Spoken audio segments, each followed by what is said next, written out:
Welcome back to the studio. Today we're going to be working with a quilt where I'm going to utilize both Stitch in the Ditch and a Panto design on the same quilt. I have a sample on the front of my presentation table here of the Songbirds kit. This has the applique Elementz Songbirds pattern at the top, as well as a pieced piano key section at the bottom. And that's just a riff on songbirds, the music, the piano. So that was a really cute design idea from, I believe it was both Patricia Ritter and Rusty Miller, Jane Hardy Miller, that created this design together. So what we're going to be doing today is using a Panto design on the two sections of the quilt that have a blue background. And so I will do that the way I normally do with a Panto. On the white and black section, the piano keys, we're going to be using Stitch in the Ditch. And whenever we do Stitch in the Ditch ruler work, we know that that's a three-part system. There are three components that are required for safely working in that method on your long arm. The three components are a ruler base, which I have installed on my Bernina Q24 now. I have that put on before I load the quilt. And then you have specific rulers that were designed to work with the special foot. These rulers are higher, and so they're very unlikely to slip underneath the foot as it's sewing. And they also provide safety. Some of them will have handles on them, like this one does from Quilters Apothecary. But they also provide a measured work from your foot. The foot is also a thicker base at the bottom so that the ruler cannot slip underneath the foot. And working with those three things together on the machine, you can see provides a lot of safety and protection for you. You always use these three components, the ruler, the foot, and the base, in conjunction with each other. You can't do it without the three components safely. So what we want to do is prevent the ruler from ever coming in contact with the needle while it's in motion, because that would likely break the needle, would likely break the acrylic ruler, sending both metal and plastic flying, which is not a good, safe procedure. So I'm already have the ruler base in place. I'm going to go ahead and load the backing for this quilt. It's a small quilt, and get that loaded. And I'll probably do the ruler work on the piano keys first, since that is what we're talking about today. So let's get the back loaded and the top, and we can go ahead and get started.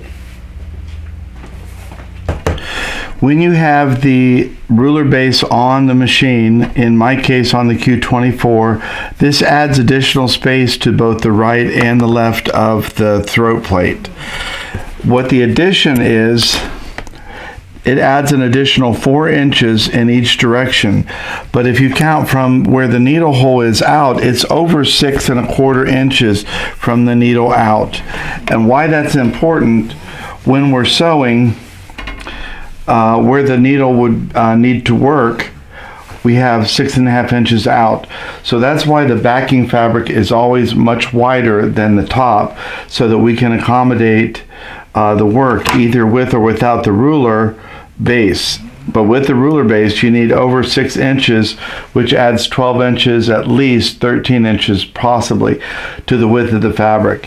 What happens otherwise when your ruler base comes out to the side, it's going to run into whatever tensioning devices you have on the side of the quilt.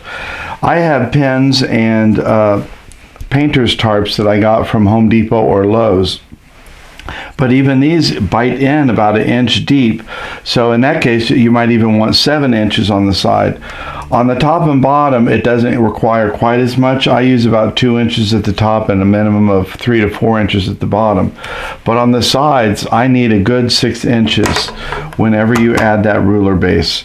And as you can see, it also is making the front of the machine a couple inches wider as well. That's 3 inches. So that's going to reduce the sewing space that you have, the design space from front to back, unless you're able to move your whole frame bars forward. I can do that on my machine as well. I just don't like to have it too far out because it makes it harder to reach the back of the machine when you're doing any kind of free motion work in the back. The farther you push these belly bars out, the longer your arms need to be to reach the back. So it's a compromise on all of these systems when you're using a ruler base or not. When you turn on the IQ, it always starts in the front center of the machine so it could register its distance both to the left and to the right. But we're always going to go back to the upper left-hand corner to start our design. And that's where I am now. I'm going to hit Design Sew Quilt, Start New. I'm going to replace the work in progress permanently and reset the clock. I'm going to choose a pantograph because that's what I'm doing.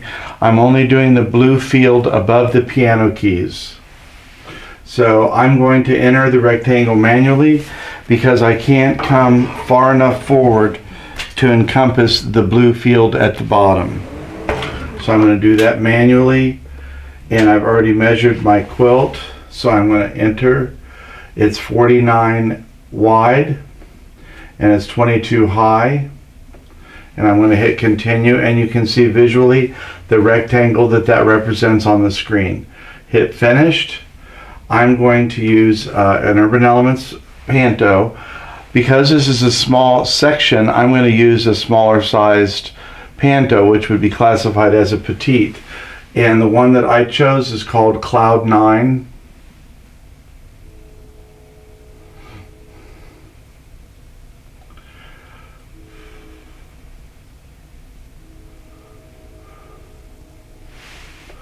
Cloud 9, it's Petite. I've entered the height of this design on the file when I incorporated it to the tablet, so I know how high it is. So I'm going to do that for both the even and odd rows.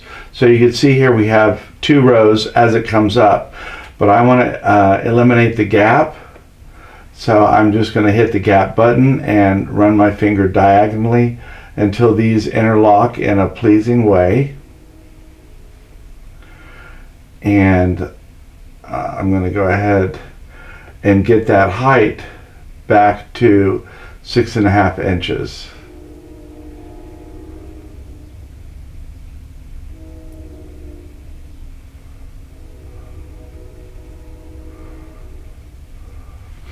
So now my pattern height is 6.54. I'm going to go ahead and hit finished. I'm going to accept my transition type as continuous. That means either at the left or the right when it sews off the machine at the end of a design and then comes back on, it's going to continue. I could have it every time it runs off to stop and let me cut the threads, but all of that's going to be waste anyway, so I can accept those transition types. And now I'm going to hit Sew Quilt, select the first pattern, continue, Sew Quilt. I just have to pull up the bobbin thread and it's ready to go. I'm using Isacord in both the top and bottom. It's a baby blue that will match the background field of the top of the quilt. I'm going to put my machine on manual and hit start.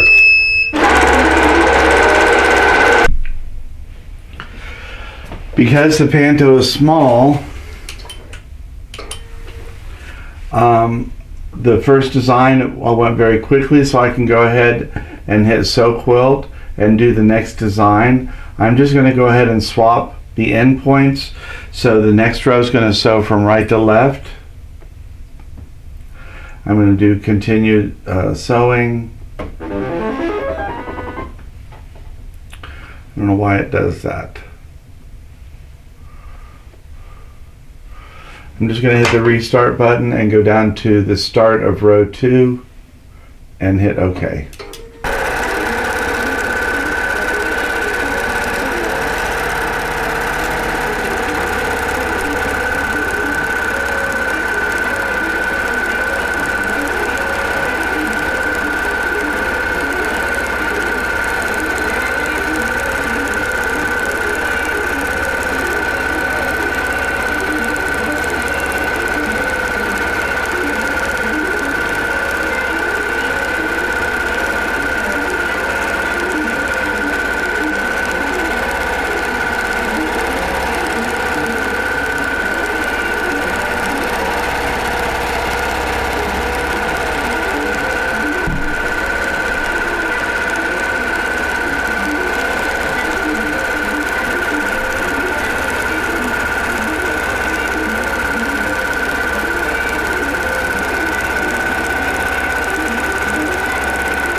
You've seen me go through the process of starting at both ends, so I'm just going to go ahead and continue on until I get down to the end of the blue field and the top of the piano keys. The only thing that I will note here is the thread color matches the background so well that you don't even get a representation of color from this. All you're really seeing is texture, which is exactly what I wanted for this. The only other option I probably would have chosen, I mean, you probably could have done a lighter or darker blue, but also you could have used a rainbow variegated thread to pick up all the colors in the background. But the applique design is so beautiful, the songbirds, that I don't want to compete with that. So we're just adding texture. We have the entire blue field done above the piano keys with the Panto design. It's a Petite Cloud 9. And the next phase we're going to be working on is doing some stitch in the ditch on these piano keys. That's going to require me to roll the quilt up. I'm going to base the bottom and sides as I do with the Panto sewing, but also I'm going to change the thread colors because I'm only going to be using white thread here. Monopoly would also be a good choice so it doesn't show up on either the white or the black, but I'm going to go with white cotton or a White Isacord, and just be sure to err on the side of the white background rather than the black piano keys. I've changed the thread to white. It's a White Isacord with White Isacord in the backing, and I have my ruler base on. I have my ruler foot on. What you need to know about the foot is either when the needle falls in the center, the outside edge of this foot is 1/4 of an inch away from that needle hole, whether it's in the front or the side or the side or the back. So we always add 1/4 of an inch to this edge, outer edge, to know where the needle's going to fall. And sometimes I just go ahead and slowly put the needle down where I'm going to have it, and then put the ruler up against it to know where, to get an idea or memory of how far away 1/4 of an inch is. You will improve at that as time goes on. You also see I have my 2 bars down, my button controls, and I like to have these as close to the quilt as possible, so if I need to I can rest a hand on the quilt as a way of balancing it. You see that I have 2 different rulers here for doing ruler work, and the design on here is large, and so I might be tempted to use this larger ruler so I don't have to reposition, but in fact the table's not long enough to accommodate the whole length of this ruler, so I'm going to use a smaller ruler and reposition, and that's going to give me more stability for when I'm doing the ruler work. And the whole point of this is just to show that you can combine some ruler work with Pantos or other types of designs. It's just another tool in your tool belt. So I'm going to go ahead and start on the outside of the quilt, and I'm going to pull my needle, my bobbin thread up. And the first thing that I'm going to do is just start on the bottom and go up next to the black. I can come down across the bottom of the black key and go back up and down. You are likely with any design when you're doing ruler work to have to backtrack. It's not unusual, and if you do it slowly and methodically, then you can do it with care. Also, people often think that a seasoned quilter can do ruler work very quickly, and that's not the case. Ruler work always takes time and patience. You have to move slow and carefully, or it just gets sloppy. The other thing I've done on my Bernina Q24 is to use BSR2. BSR2, Bernina Stitch Regulator 2, is designed for ruler work. When you stop moving the head, the needle stops, and so you can reposition the needle. So BSR2 is engaged. I have the IntelliQuilter on manual mode. I have white thread in, and I'm going to start doing some stitching.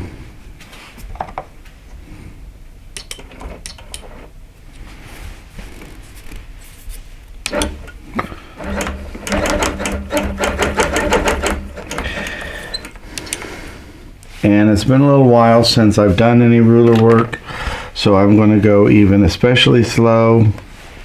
I'm trimming off my threads.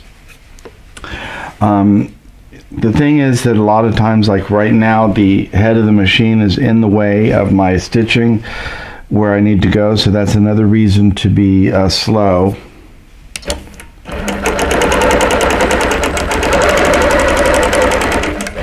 Now that I'm up to the black key, I really want to make sure that I am stitching on the white and not the black. And you could just do a straight line at the top and the bottom and eliminate that from the process. But I'm going to go ahead and stitch across the top as I'm going.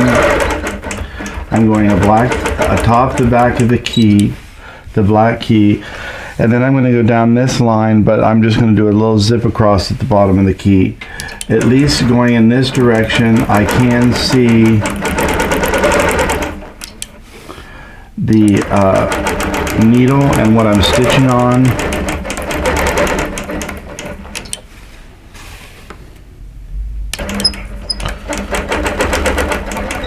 Now I'm backtracking.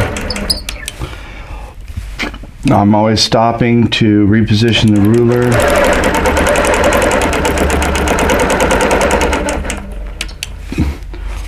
And I'm going to need to backtrack here as well.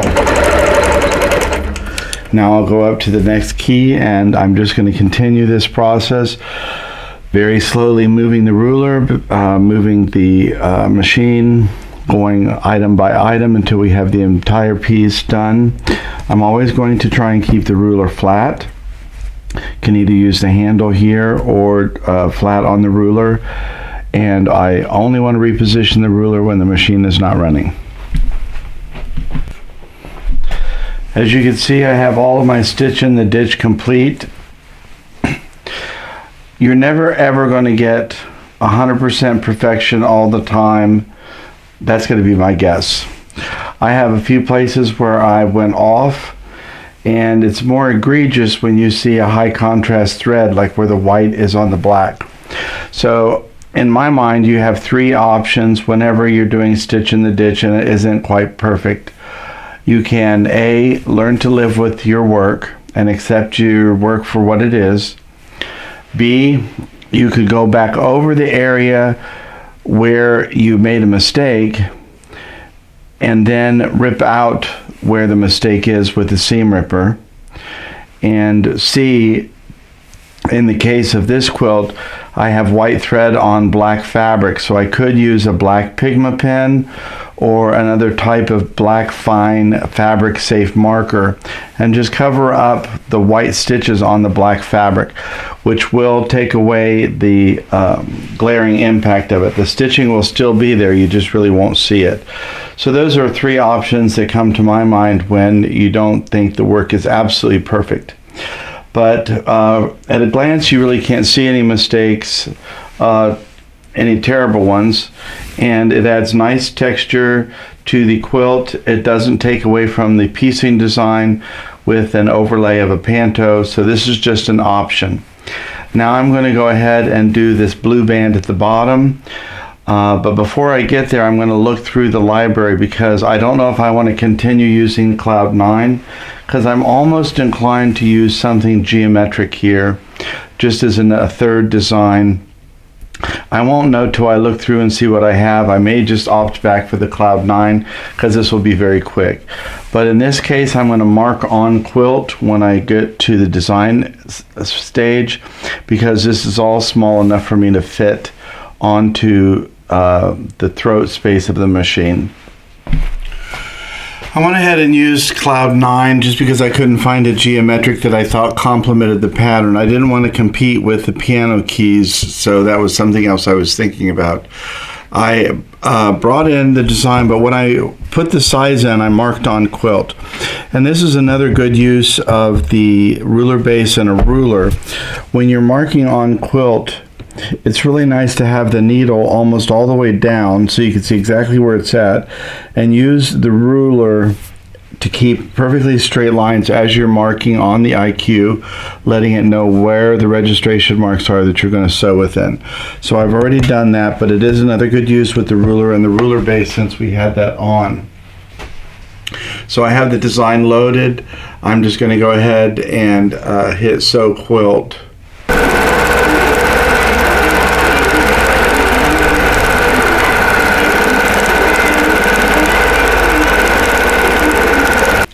So today was all about doing ruler work either on its own or in combination with other design work on the quilt. So just to recap, the 3 components necessary for ruler work on just about any machine, longer machine, are a ruler base for the ruler to sit on. That would get attached to the throat of the machine. A specific ruler foot, which has a higher edge to it, and it's usually a quarter of an inch away from the needle. That works in conjunction with the ruler, for ruler work. The rulers are different than rotary cutting rulers. Rotary cutter rulers are usually about 1/8 of an inch thick. The ruler work rulers are usually about 1/2 inch thick. This particular one that I was using today is from Quilters Apothecary. They make a wide range of really excellent products for doing ruler work.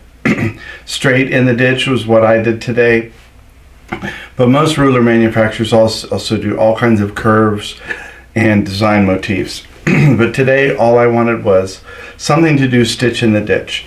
So we did a really beautiful panto on the top section. It was Cloud 9. I used the Petite version.